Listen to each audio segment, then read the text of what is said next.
Jawhar PWD मध्ये मस्तवाल अधिकारी आणि मुजोर ठेकेदार यांनी राज्यपालांच्या आदेशाने जी कामं मंजूर झाली होती त्या कामांचीही खोटी बिलं काढण्याचा पराक्रम केलेला आहे.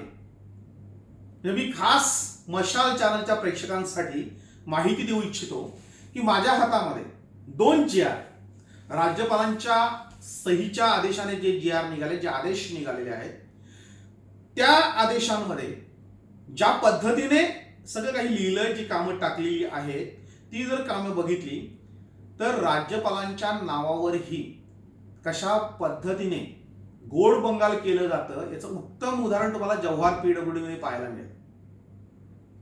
24 ऑक्टोबर पासून आम्ही गारगाव परिसरामधील अत्यंत डोंगराळ आणि ग्रामीण भाग आहे त्या भागामध्ये झालेल्या भ्रष्टाचाराबाबत सातत्याने पुरावे उघड करतोय.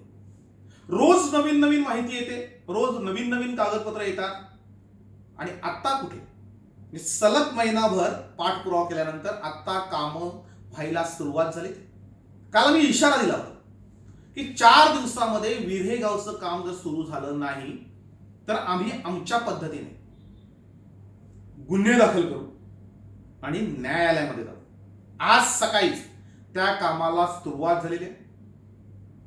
उंबरपाडा रस्ता जो ठेकेदारांनी गिळला होता तो बाहेर आलाय, तो डांबरीकरण करणं सुरू झालंय.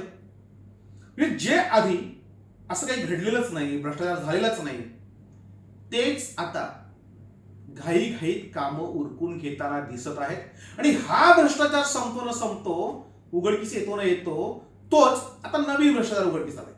माझ्या हातामध्ये 17 मार्च 2020 शासनाचं एक परिपत्रक आहे. त्या परिपत्रकामध्ये म्हणतात, सन 2019-20 या आर्थिक वर्षासाठी माननीय लोकप्रतिनिधींनी सुचवलेल्या ग्रामीण भागातील गावांतर्गत मूलभूत सुविधा पुरवणे या योजनेअंतर्गत विकास कामांना मंजुरी देण्याबाबत जे आमदार कामं सुचवतात त्या कामांना शासनामार्फत मंजुरी दिली जाते. 25-15चं जे हेड असतं त्या माध्यमातून जिल्हा परिषदांना निधी पुरवला जातो.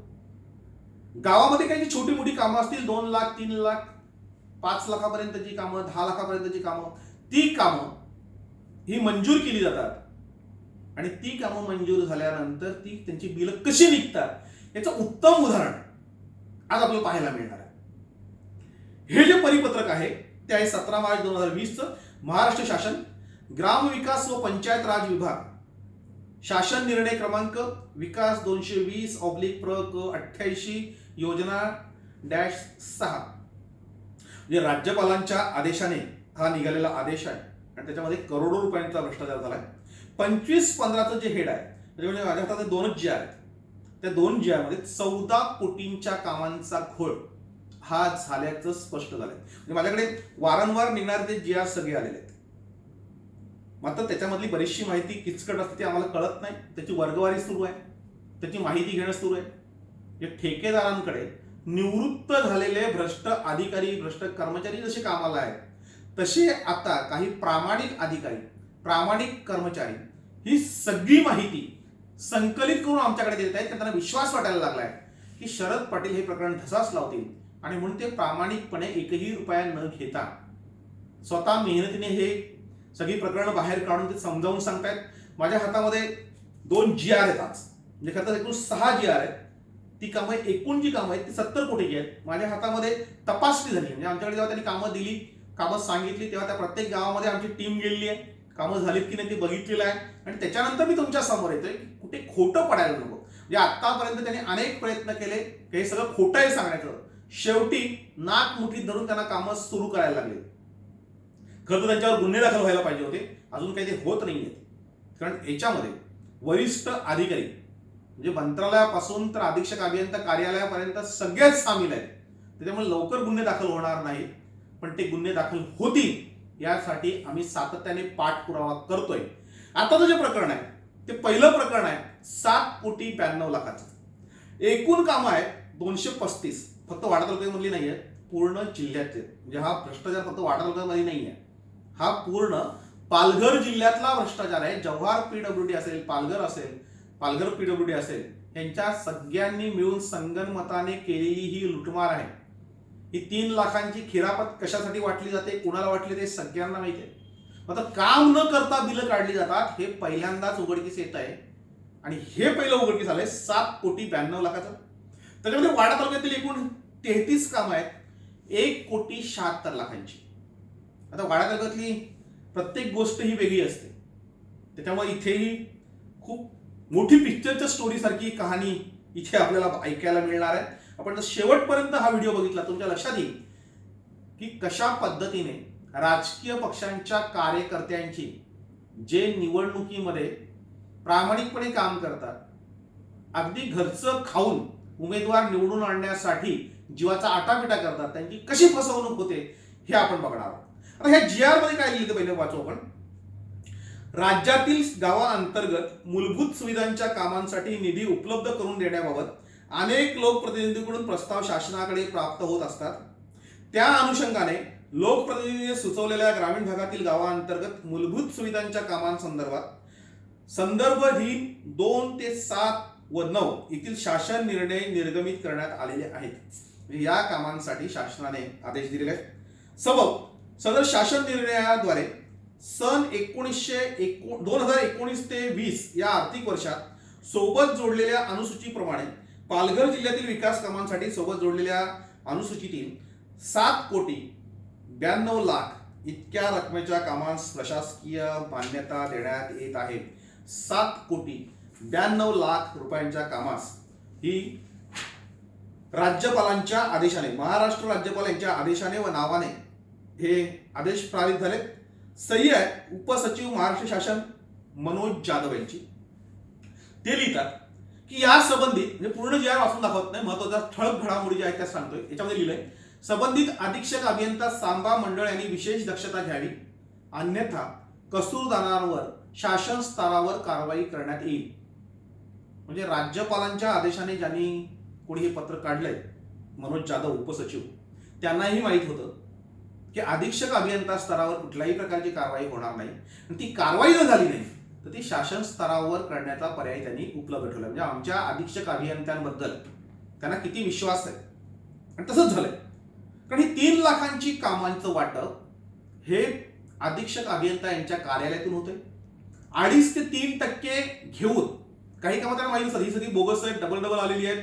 त्याच्यात त्या कामांचे 5% किती 8% घेतले जातात. आणि त्याच्यानंतर ती सुभेंना, सोसायट्यांना किंवा ज्या कोणाला वाटायचे असतील एजन्सींना त्या वाटल्या जातात. पुढे ते लिहितात सदर बाबींवर होणारा खर्च मागणी लेखा शीर्ष 25-15 इतर ग्रामीण विकास कार्यक्रम भागातील विकास कामांसाठी जिल्हा परिषदांना सहाय्यक अनुदान योजना, म्हणजे जिल्हा परिषदेसाठी ही अनुदान योजना आहे.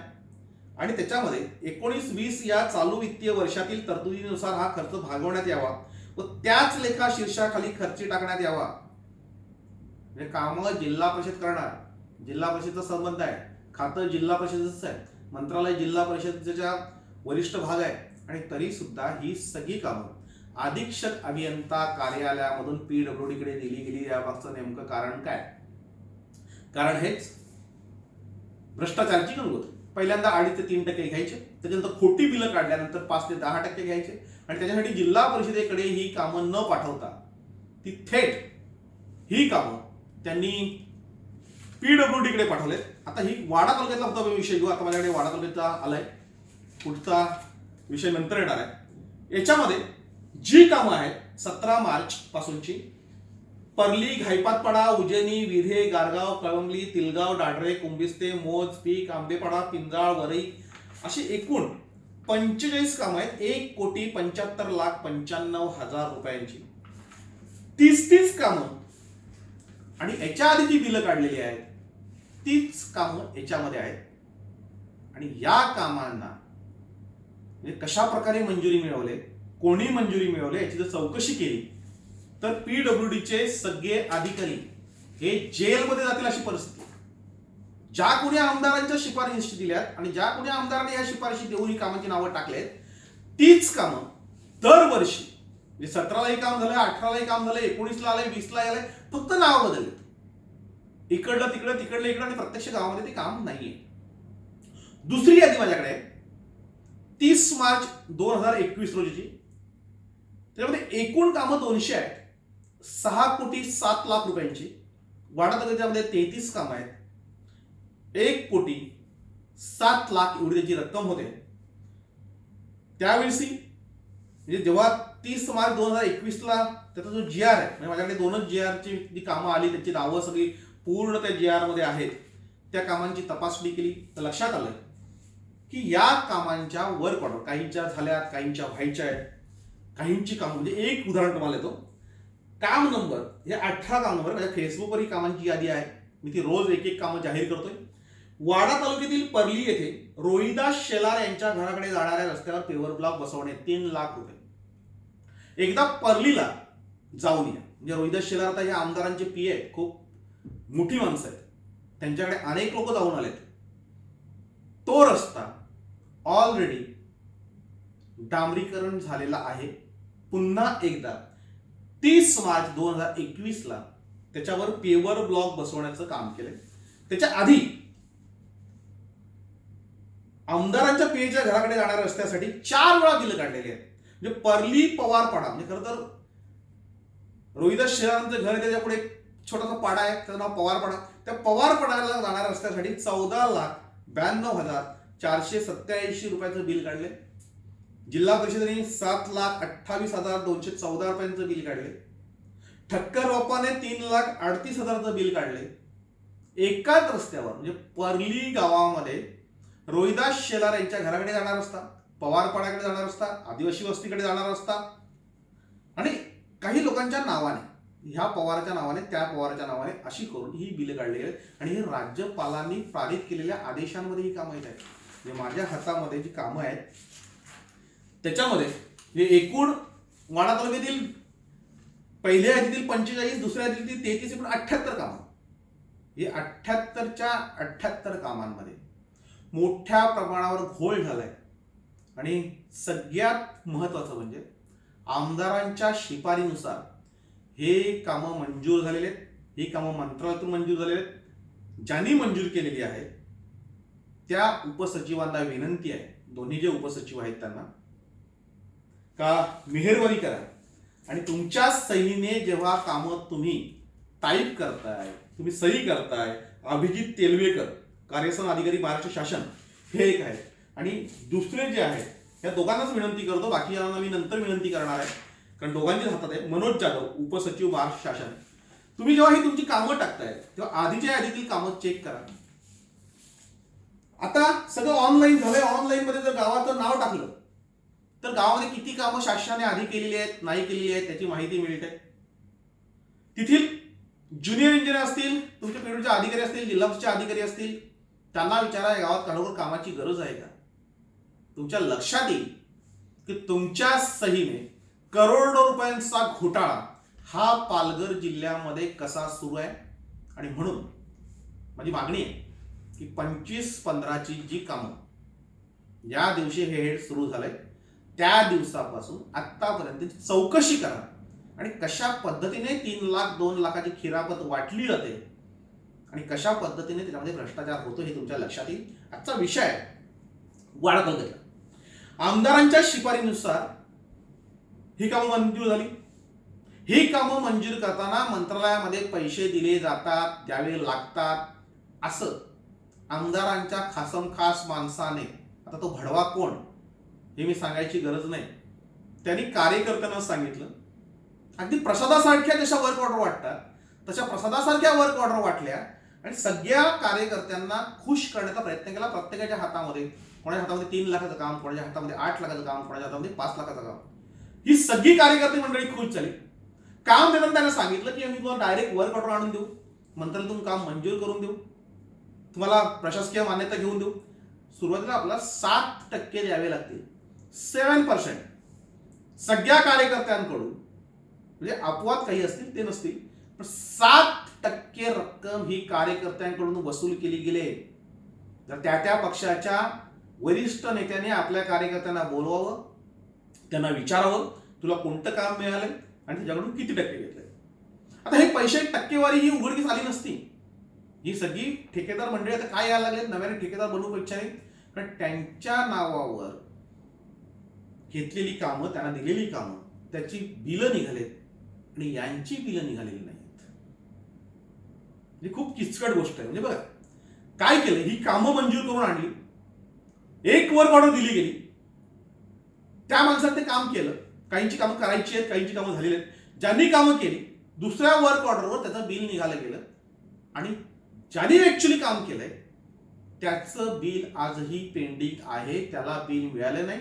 पीडब्ल्यूडी मध्ये जव्हारमध्ये जेव्हा जातात तेव्हा तिथे एक 4-5 जे काही दलाल आहेत, ते कर्मचारी नाही आहेत, ते दलाल आहेत ठेकेदारांचे, ते सांगतात निधी यायचा आहे.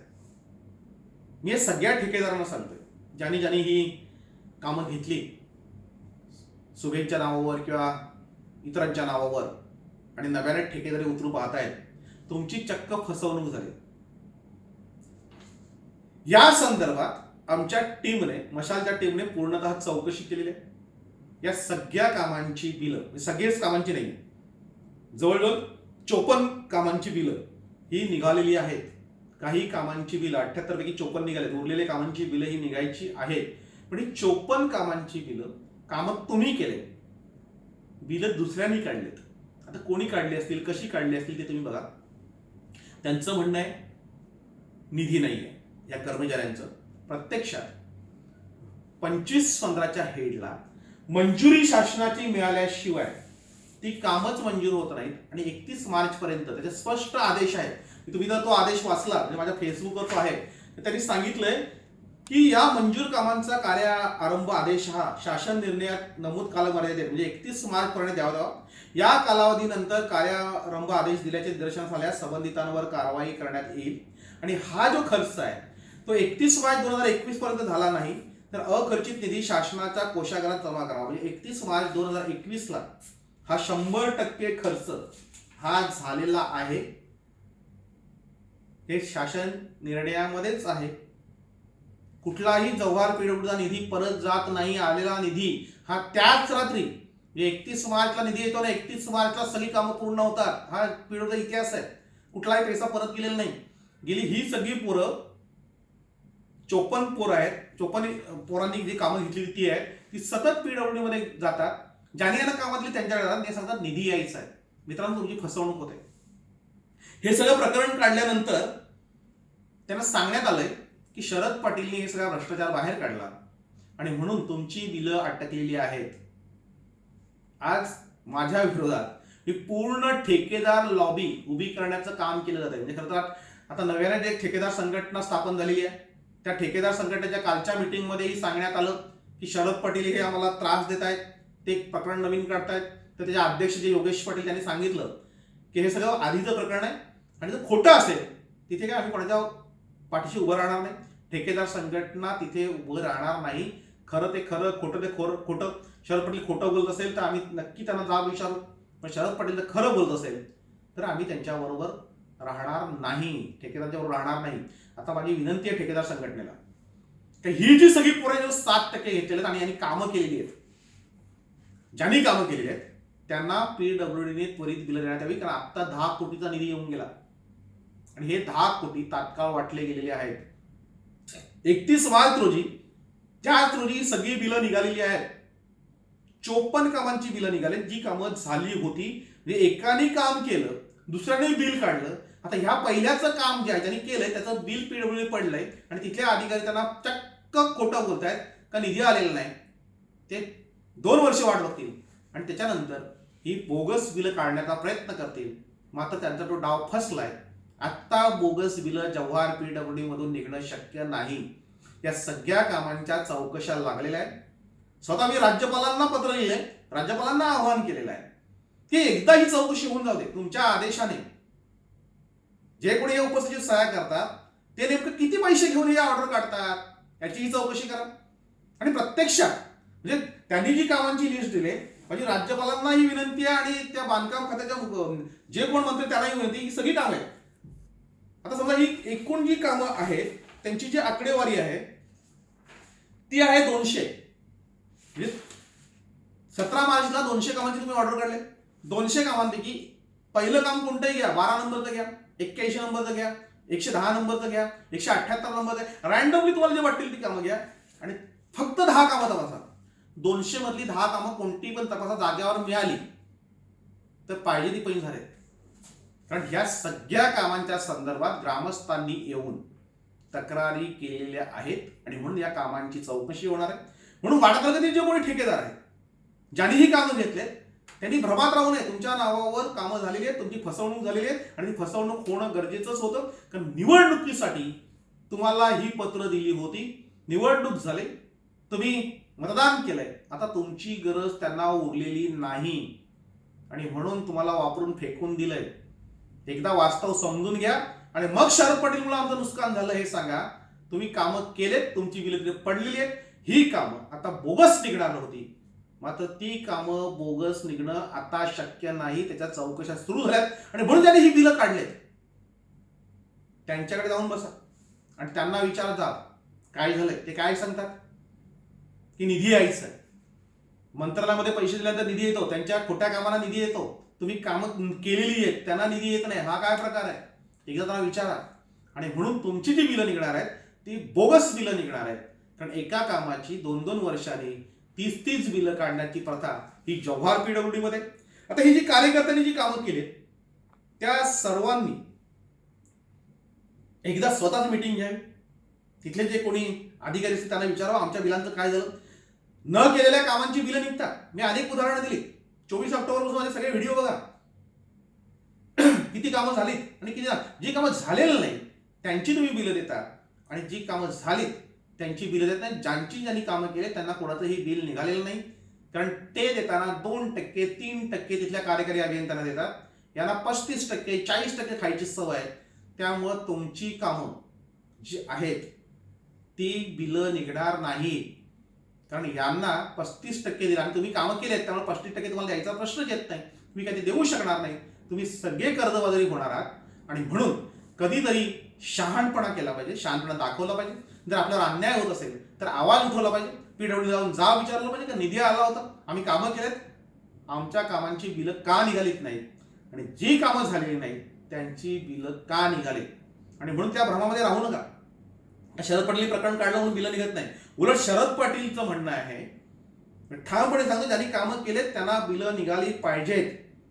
पण होतंय काय, ज्यांनी कामं केले ते कुणीही एकही निवेदन किंवा एकही तक्रार करायला तयार नाही. आदिवासी माणसं आता बोलायला लागली. आदिवासी माणसं म्हणजे आजचा प्रसंग आहे की माझ्याकडे आदिवासी भागातले 6 गावचे लोक आले होते आणि त्यांनी सांगितलं की सोनाला बुद्रुक इथलं समाजगृह गेलंय. त्यांनी सांगितलं कोलिम सरोवर आहे तिथला रस्ता गायब आहे, पाचघरमध्ये 5 रस्ते गायब आहेत. लोक बोलायला लागलेत. आता आदिवासी माणसं बोलायला लागलीत आणि सुशिक्षित गावांमधले रस्ते तसेचे तसे खाल्ले जात आहेत. तुम्ही जोपर्यंत बोलणार नाही तोपर्यंत तुम्हाला मिसगाईड केलं जाईल. थोडी तरी बुद्धी वापरा.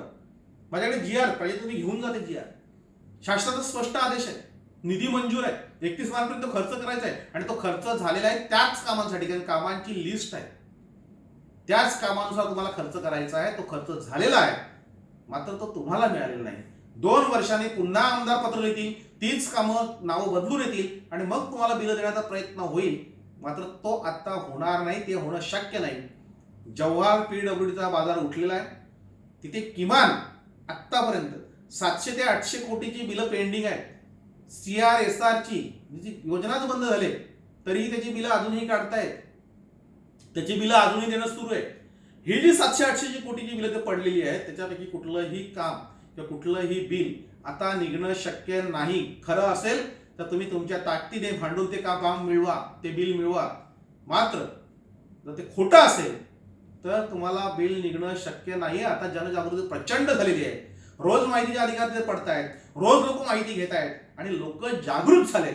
रोज पेपरला बातम्या येत आहेत, रोज चॅनलवरून बातम्या येत आहेत. त्याच्यामुळे खोटा नावाचा जो प्रकार आहे तो प्रकार बंद होणार आहे.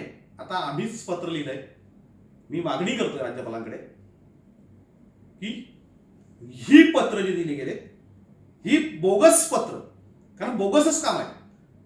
म्हणजे एकदा रोहिदास शेलारांच्या घराकडे जाणारा, एकदा पवारपाड्याकडे जाणारा, एकदा कातकरी वस्तीकडे जाणारा, एकदा आदिवासी वस्तीकडे जाणारा, अशा पद्धतीने 4-4 वेळा बिलं काढणारा, हे पत्र देणारा आमदार कोण, याची चौकशी झाली पाहिजे. ती कामं अस्तित्वात आहेत का, ती गावं अस्तित्वात आहेत का, त्या आमदारांवर कारवाई झाली पाहिजे. दुसरं किती अधिकाऱ्यांना व किती मंत्र्यांना कोणाच्या नावाने टक्केवारी घेतली गेली. ग्रामविकास खात्यामध्ये आम्हाला 2%, 3% द्यावे लागतात, त्याचे कामं मंजूर होत नाही असं सांगून एका दलालाने हे पैसे जमा केले होते. ते मंत्रालयामध्ये पोहोचले का, आणि पोहोचले असतील तर ते कोणाला दिले, या सगळ्या ठेकेदारांची चौकशी झाली पाहिजे. मी सगळ्यांची नावं माझ्या फेसबुक पेजवर जाहीर केली. कोणाच्या नावाने कोणतं काम आहे ते जाहीर केलंय. त्या सगळ्यांना जर विचारलं की हे 7% तुम्ही दिले, ते नेमकी कोणाच्या हातामध्ये दिले होते आणि कोणासाठी दिले होते, याची ही चौकशी झाली पाहिजे. ठेकेदारांनी आता ती नावं जाहीर करायला हवी, कारण 60%साठी तुमचं 100% बिल अडकलंय. जसं माकडी पिल्लाला पायाखाली घेते, नाका तोंडात पाणी गेल्यानंतर, तसं तुम्ही आता घ्यायला सुरुवात करा. त्याशिवाय तुम्हाला पर्याय नाही. ठेकेदारांसाठी सांगतोय, तुम्ही नावं सांगायला सुरुवात करा. आता ही जी 78 कामांची आहे याची चौकशी झाली. म्हणजे काही कामं झालेत, काही कामांची न होताच बिलं निघालेत, काही कामं व्हायची आहेत. मग जी व्हायची आहे तीही कामं जर अशा पद्धतीने नावं बदलून जर होणार असतील, एका गावामध्ये 4-4 वेळा वेगवेगळ्या नावाने, याच्या घरापासून त्याच्या घरात, पाटील यांच्या घरापासून जाधव यांच्या घरापर्यंत, आणि जाधव यांच्या घरापासून तर आगिवले यांच्या घरापर्यंत, असा जो प्रकार जो सुरू आहे ना, त्या प्रकरणाची चौकशी झाली पाहिजे. पूर्ण कामं झाली असतील, ज्यांची कामं झालेली आहेत त्यांना बिलं देणं गरजेचं आहे, आणि ज्यांनी कामं केली नसतील आणि आधी बिलं दिली नसतील तर त्यांच्याकडून ते पैसे वसूल करून या ज्यांनी कामं केले त्यांना द्यावीत, अशी ही मागणी आम्ही केलेली आहे.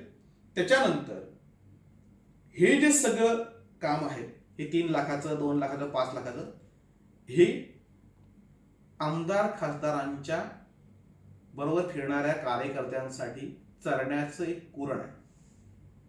अधिकारी आणि कर्मचाऱ्यांसाठी ते एक सराव कुरण आहे.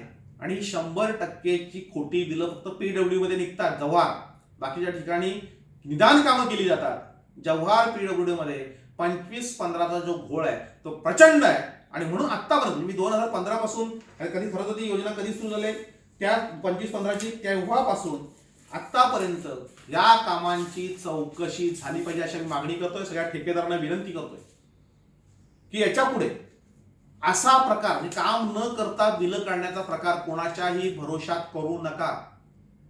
जेलमध्ये जा. आज माझ्याकडे अनेक एजन्सी येत आहेत, सुभे येत आहेत, रडून सांगतायत साहेब आमचं काम आहे, आमच्यावरील, आम्ही जेलमध्ये जाऊ. त्याला काहीही पर्याय नाही. तुम्ही ज्या वेळेस काम घेता, तुमच्या नावावर जेव्हा बिल निघतं, त्यावेळेस सर्वस्वी जबाबदार तुम्ही असता, जबाबदार ठेकेदार नसतो. आणि म्हणून या सगळ्या लायसन्सधारक ठेकेदारांनी पुढचा भाग जो आहे तो अवश्य पाहावा.